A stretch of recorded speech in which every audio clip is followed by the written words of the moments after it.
Hi everyone, this is Kristen with the Tech Reviewer. Want to keep your Litter Robot 3 auto cleaning litter box running smoothly? A quick cleaning every month or so can help keep everything in tip-top shape, and it's very easy to do.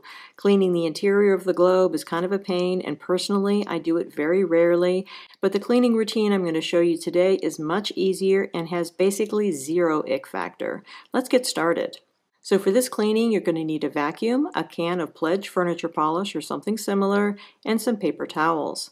So first, unplug the unit. Then you're going to need to remove the outer shell, called the bonnet, and lift off the globe to expose the base. To do this, press in the clips on the side of the bonnet to release it, and then pull the bonnet up and off. Then you can lift off the globe from the base and set it aside. Next, take the bonnet and find the metal contacts that are located on one side.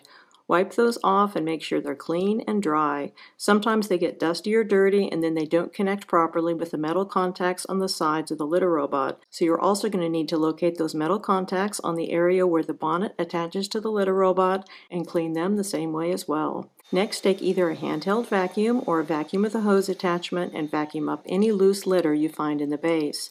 If your litter robot is anything like mine, it's going to build up litter dust here over time, and eventually this is going to cause the machine to run less smoothly, so you definitely want to keep it clean.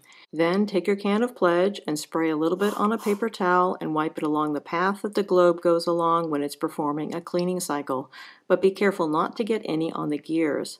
Don't put on a lot, just a little. The idea here is to make the globe move more smoothly as it turns. And that's it, you're done. All you have to do now is put the litter robot back together. So you need to pick up the globe and put it back on the base, make sure that the black key in the back is fitting into the slot, and then take the bonnet and put it back in place. Make sure that the back tabs go into the back slots before you clip the side tabs into place. Finally, plug the litter robot back in and turn it on. All done.